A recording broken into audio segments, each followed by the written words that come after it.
Changer le décor. D'accord, et comment est-ce que je fais pour le trouver, bon, s'il fait noir? Laisse tomber, Rat, les comédiens, ça veut toujours avoir raison. On peut changer les corps, on se fait après, hein? Ouais, écoutez, on ne parle pas comme ça, hein. Déjà que... Hein, bon, alors viens, Rat, laisse comment on fera. Ah non, déjà que vous n'avez pas changé le décor pour la scène précédente. C'est vous! Qu'est-ce qui se passe? C'est quoi ce vacarme? C'est incroyable.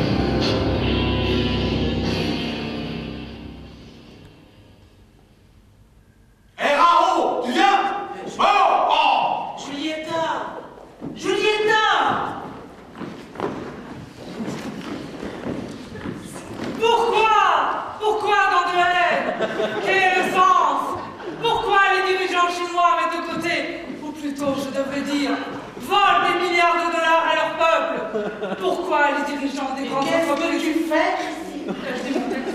C'est pas là que tu peux dire ça. Mais c'est quand? Moi j'ai pas beaucoup de texte. Pas surtout pas que je loupe le moment où... Écoute, je ne sais pas exactement quand tu dois dire ça, mais en tout cas c'est pas là. Ah non.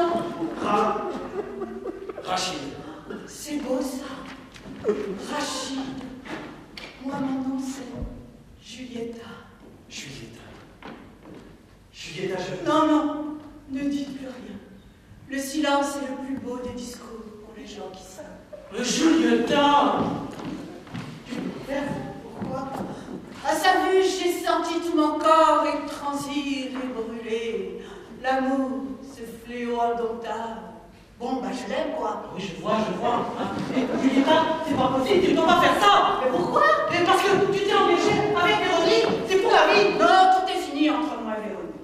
Mais Julieta, avec un technicien de théâtre, tu comprends? Et alors? Mais la loi l'interdit. La loi de 2021 interdit la mixité sexuelle entre les différents corps de métier. Comme tu es comédienne, tu ne peux pas aimer un technicien, surtout un technicien de théâtre. Bon, alors on est où? Je viens de par jaune, on est où, merde? Julieta est amoureuse de Rachid. La reine.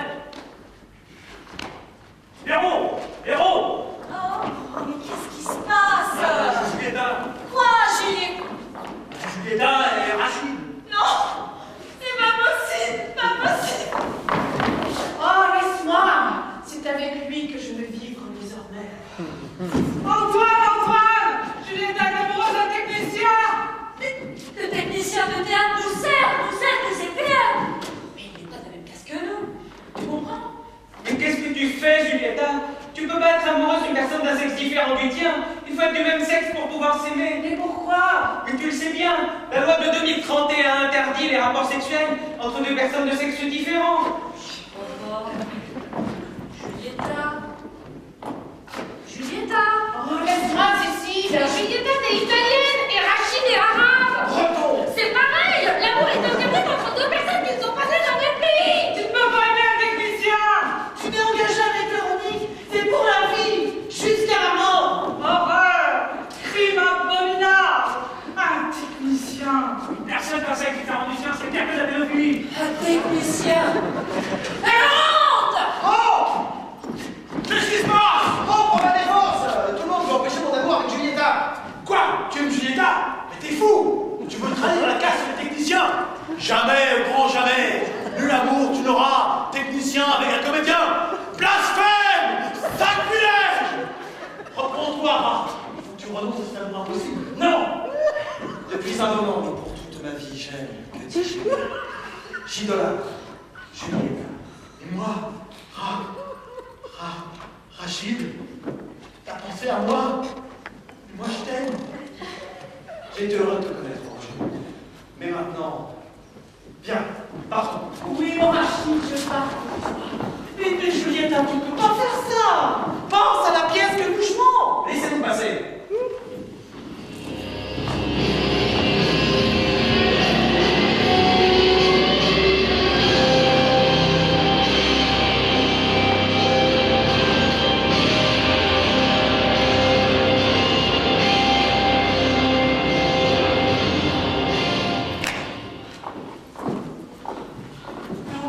continuer à jouer la pièce avec une comédienne et un technicien au départ.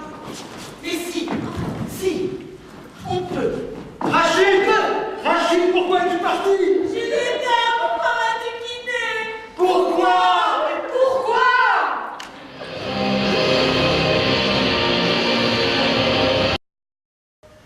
Il devrait commencer par se regarder même dans une grande glace. Et pourquoi une grande glace? En fait, ça n'a aucune importance, la taille de la glace. Oui, vous avez raison.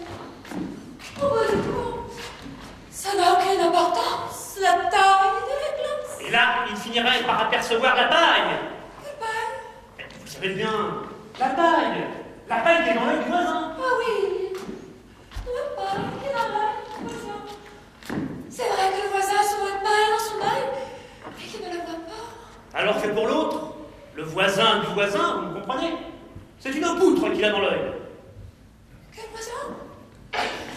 L'autre voisin, vous savez bien, celui qui regarde la paille.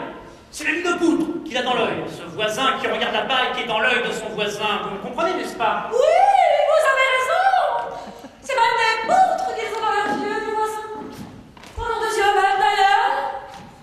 Et encore, on est en dessous de la vérité. Ah, probablement même très en dessous. Absolument. Ça me fait marrer, tiens. Et moi donc? Les gens sont cons. Vraiment con? Des cons qui se croient. Oh, vous avez raison, des cons qui se croient. Eh bien, ils devraient commencer par se regarder eux-mêmes dans une glace. Vous avez raison. Ils devraient commencer par se regarder même dans une grande glace. Pourquoi une grande glace? En fin de compte, ça n'a aucune importance, la taille de la glace. Tu as déjà dit ça. Mais ça fait rien, enchaîne. Mais qu'elle soit petite ou grande, la glace, ça n'a aucune importance. La poutre, vous voulez dire? Hein? Qu'est-ce que tu disais? La poutre? Mais quelle poutre? Ah oui, bien sûr, la poutre. Ça me fait marrer, tiens. Ah, non, je suis trop con. Mais vraiment trop con. Excusez-moi, mais je viens de vous entendre dire je suis trop con. Et ne pensez-vous pas, finalement, que ce sont les autres qui sont trop cons? Comment ça? Quels autres? Mais voyons, ceux qui voient toujours la paille dans l'œil du voisin. Ils ont une poutre dans l'œil. Ah oui, c'est vrai. C'est vrai qu'il y a beaucoup de gens qui ont une paille dans l'œil. Mais pas du tout. Mais tu te bourres en contexte. Il y a beaucoup de gens qui voient la paille dans l'œil du voisin. C'est la même chose. Mais parlez-nous, Dalila, en fait, je bourre en contexte. Non, vous ne pouvez pas faire ça. Voilà. Mais vous n'arrêtez pas de faire des apartés qui sont pas prévus. Et toi, Chloé, qu'est-ce que tu fais avec cette béquille? C'était pas prévu dans la mise en scène. Et ça, qu'est-ce que c'est que ce truc-là, là? Regarde-moi, Julia. Oui, bon, je vais regarder un cow-boy d'ailleurs. Bah oui, alors. Regarde un cow-boy de cinéma de droite. Bah oui. Moi, j'ai trouvé ça très bien, cette idée de béquille. Non, mais Chloé, on n'est pas en train de jouer de la claque, là. Oh non, les gars, on est censé jouer le petit homme la submersible. Macadam Cowboy, ça n'a rien à voir avec votre pièce. Multiloque. Oui, mais je vous ai demandé votre avis, à vous. Non, mais vu les circonstances, je me permets. Ah, ouais, bah, écoutez. C'est vrai que Dustin Hoffman est un excellent acteur. Mademoiselle Chloé aussi. Mais multilogue insubmersible, moi, ça me fait penser à Victor Hugo. Ouais, bah ça vous suffit pas que votre collègue soit parti avec Julieta? L'homme, c'est de la nuit, du vide, du moment, Qu'est-ce que vous racontez, là? du lierre qui se tord sur de l'escarpement. Oh, mais vous délirez. Vous comprenez? Vous comprenez? Rien du tout, je comprends rien. C'est Victor Hugo. Ah, il va quoi, Victor Hugo? C'est Victor Hugo qui disait l'homme, c'est de la nuit, du vide, du moment, du lierre qui se Oui, tord. Victor Hugo, et alors? Victor Hugo avait tout compris. Victor Hugo, l'auteur des Misérables. Oui, bah, je sais que c'est Victor Hugo, hein. Et les Misérables, c'est nous. On peut enchaîner là, s'il vous plaît? Moi j'ai un train à 23h50. 23h50, après c'est fini. Et je vous préviens, je ne couche pas dans cette ville. Oui, bah, merci Roger pour cette minute de poésie, hein. Bon, allez, vas-y, Cécile, enchaîne.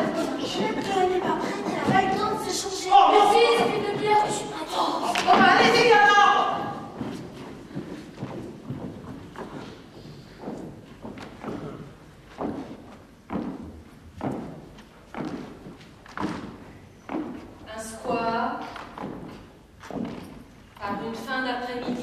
automne. Il pleut. Une pluie ferme et silencieuse. Une jeune femme se promène seule.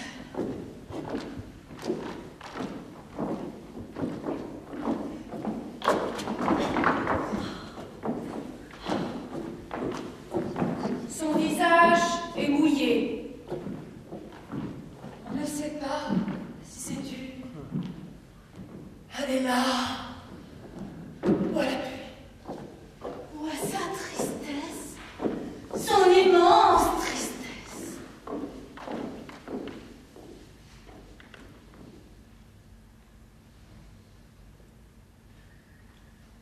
Mais qu'est-ce qu'elle fout? Christine, Christine! Christine!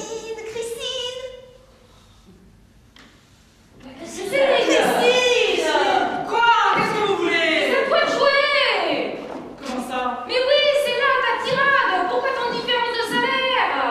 C'était là? Mais oui, c'est là. Et tu rates ça alors que c'est l'année du chanteur du Front Populaire, 1936-2036. Tu te rends compte? Bah, ça fait rien, je vais la faire maintenant, ma tirade! Mais non, c'est trop tard. Et 2036, c'est pas l'année du centenaire du Front Populaire. C'est l'année du centenaire du dernier livre de Sigmund Freud. Oui, c'est le monothéisme. 1936, 2036. De toute façon, Christine, c'est trop tard maintenant. On passe à la suite. Ah non, non, non, non, non! Pourquoi? Quel est le sens? Pourquoi tant de différences de salaire entre les gros actionnaires, les dirigeants des grandes entreprises françaises, les gens médiatisés, les people comme on dit, et les autres, ceux qui triment, ceux qui chôment? Pourquoi tant de différences de salaire entre les ouvriers, les artisans, les fonctionnaires, les gens des moyennes classes, des petites classes, le lumpen? Eh ben, vous ne coupez pas? Bah non.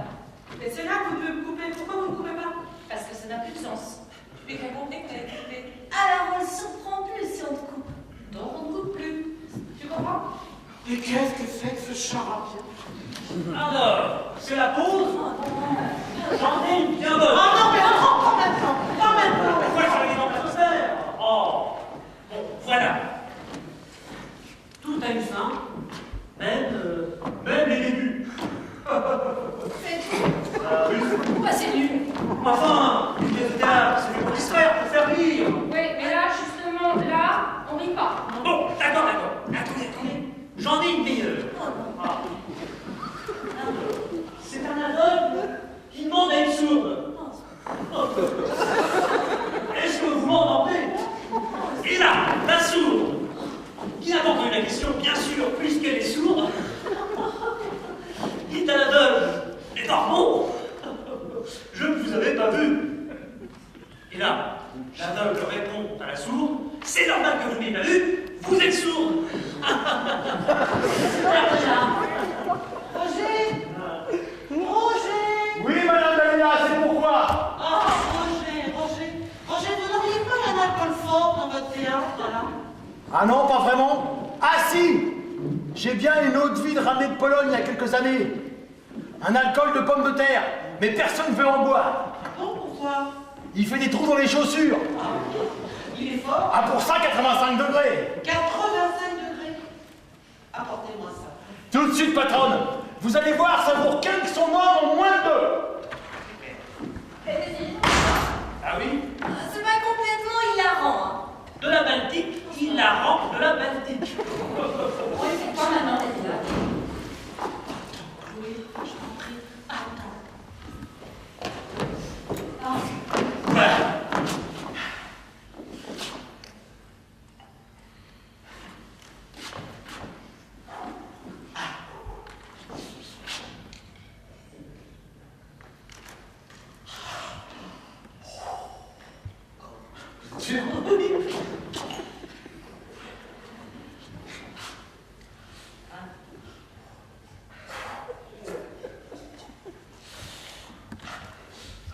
Oh, ça va mieux, hein. Ça a quel goût? C'est pas bon? C'est pire que ça. C'est difficile de trouver une équivalence avec des mots. Bon, je vous laisse la bouteille. Non, mais Hein.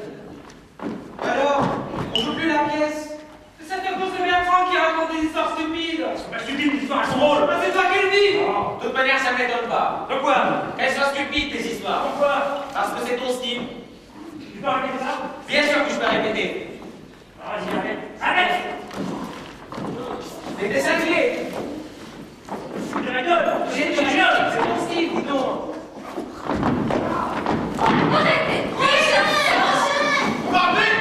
Les garçons se battent. Mais non, pas du tout! Hein, Antoine? Roger, je vais vous dire. Alors si c'est vraiment un secret, je préfère pas. Roger, ça fait 3 ans qu'on joue cette pièce. Je n'ai toujours pas compris ce que vous voulez dire en auteur.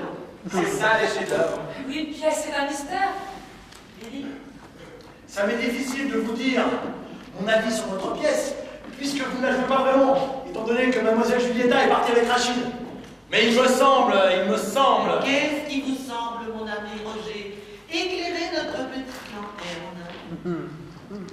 Il me semble que le thème majeur de la pièce que vous jouez, c'est la primauté du choix de nos actes. Pourquoi choisit-on de faire telle chose plutôt qu'une autre? D'être quelqu'un de bien ou un salaud? Voilà le fil conducteur, si je ne m'abuse. Ça raconte ça? Mais bien sûr, je l'ai compris. C'est d'ailleurs pour ça que je dis dans la pièce qu'il vaut mieux regarder la poutre qui est dans l'œil du voisin plutôt que la paille qui va dans son œil. Mais c'est l'inverse, Bertrand. Vous pouvez nous en dire un petit peu plus, mon ami Roger? Oui, si vous voulez. Gève, Gaston-Émile Verbeux Carenbeck essaie dans cette pièce de faire comprendre au public que c'est grâce au choix de nos actes que nous propulsons notre destinée et celle des autres vers ce qu'on pourrait appeler trivialement une amélioration de notre existence et de celle des autres. Ou, au contraire, une pessimisation. Mais c'est pas français sa pessimisation. C'est un peu ce que vous racontez, Roger. Pourquoi? C'est évident qu'ils sont faits en train de jouer des conséquences, ils ont des agrégés de philosophie. Ce que vous voulez dire, en fait, Roger, c'est que Gaston-Émile Verbeux Carenbeck est un moraliste? Ah, surtout pas un moraliste, non, non. Un dingue du sens moral. Évidemment, moi j'avais compris, c'est d'ailleurs, moi aussi, je suis un homme du sens moral. Tu oses dire ça, Bertrand? Et tu as dépensé toute ta paie de la dernière tournée au casino de Trouville? Et tu appelles ça être un dingue du sens moral? Mais forcément, oui, c'est un trou, qu'est-ce que tu veux que je fasse d'autre? Et alors, Antoine, je t'interdis, je viens d'effler. Mais c'est pas être responsable, ça. Cet argent, il aurait pu servir à des associations humanitaires. Ah, cet argent, il a permis au personnel du casino de Trouville d'être payé. Hein, qu'est-ce qui se passerait si plus personne n'allait dans les casinos? Si tout le monde donnait son argent à des associations humanitaires? Des dizaines de milliers de chômeurs en plus. Encore plus de merde. C'est ça que vous voulez? Quand Paris a été libéré en 1944, tout le monde est devenu résistant. Mais à la libération, personne, ni douille, il n'y avait plus personne. Mais quel rapport? Mais Dalila, c'est une honte ce que tu dis. Moi, mon grand-père était résident dès 1940. Il est mort dans un camp de concentration. Pardon, Antoine, pardon.